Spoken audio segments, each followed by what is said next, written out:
outdoors with miles of hobby.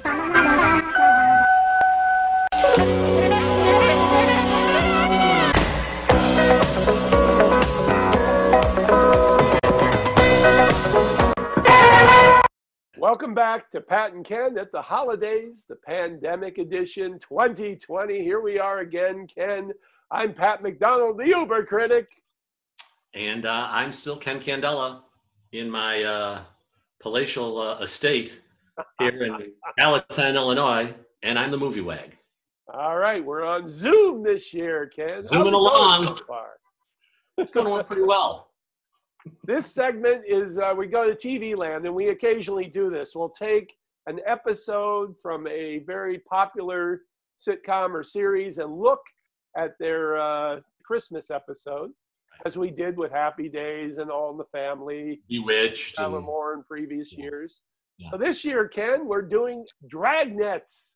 Dun, dun, dun, dun.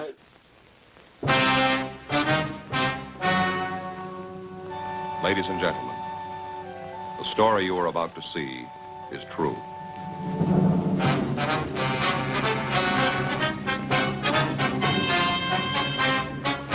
Dun, dun, dun, dun, dun. Yes, Dragnet. What's remarkable about this is that there were 3 iterations of Dragnet.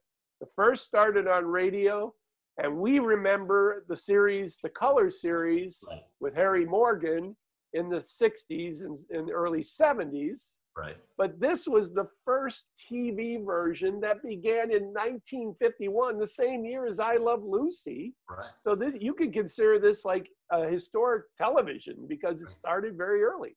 And Jack Webb was the one constant through all those iterations of the show. I mean, he pretty much produced it. I think he even directed this episode. This is the city.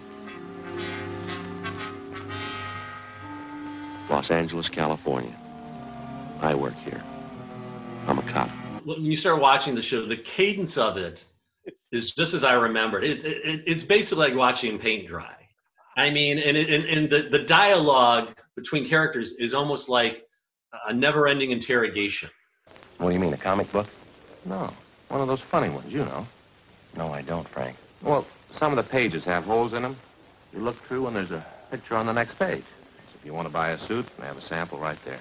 You mean you can feel it? Reach right out and feel it. There was one for $200. A suit? Sure. Cloth comes from Scotland. What's it made out of? Solid gold? No, they got a special kind of gold over there. It's real smooth. Back and forth. It's like back, you're just like... Burglary Friday. No, you can tell us about it there. Goodbye. The old mission church, they've had a theft. Collection money? Statue of the child Jesus. So they go there. There's been a robbery. Yes. The church's nativity scene.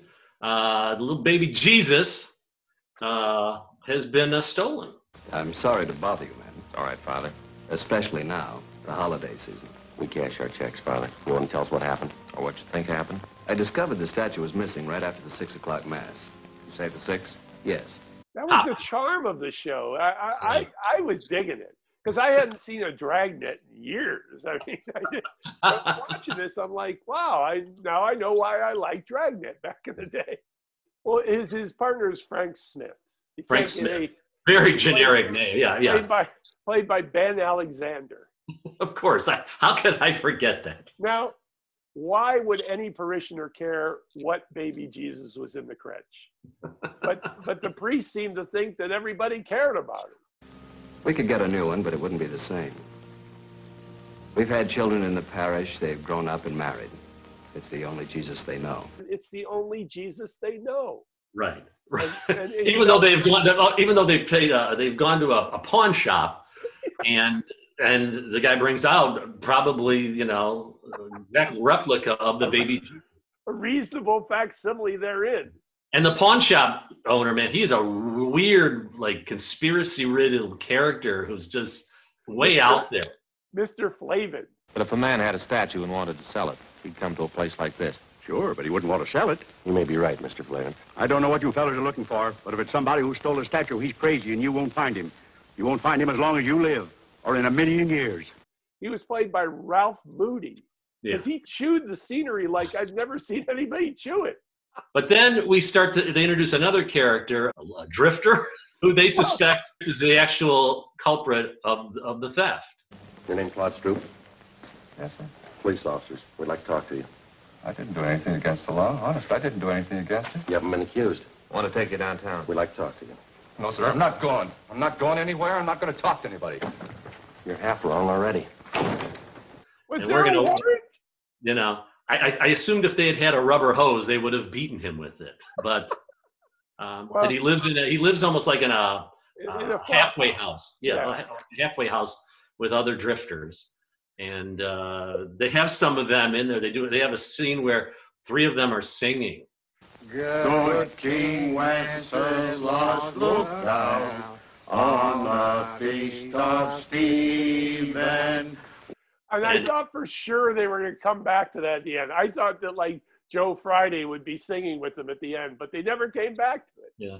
So they go back to the church. They're going to tell the good padre that they don't know who stole the baby Jesus. Spoiler alert, they do find out who it is. And They do. And the person or the kid who brings it back, okay, total spoiler alert, Right. comes in with a wagon. He walks into the church and they do a long shot. And it's interminable.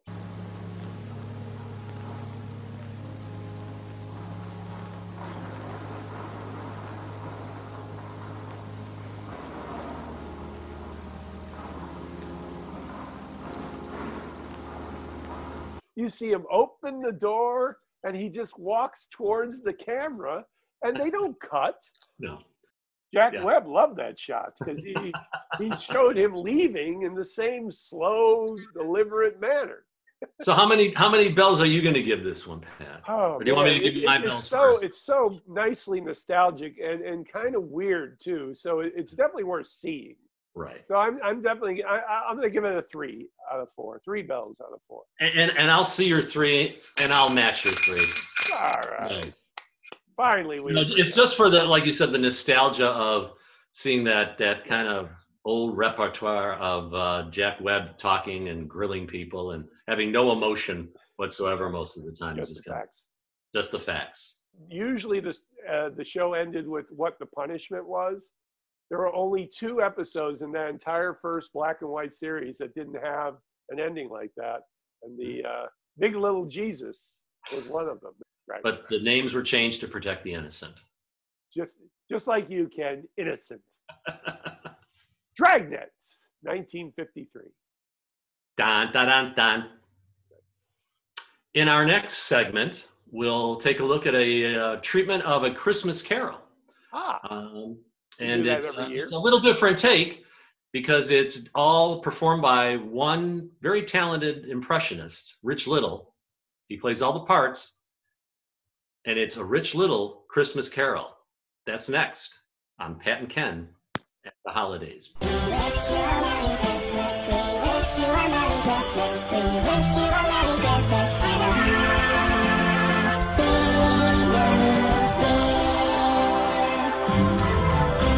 People don't have religious articles so they can get rid of them. They have them so they can have them.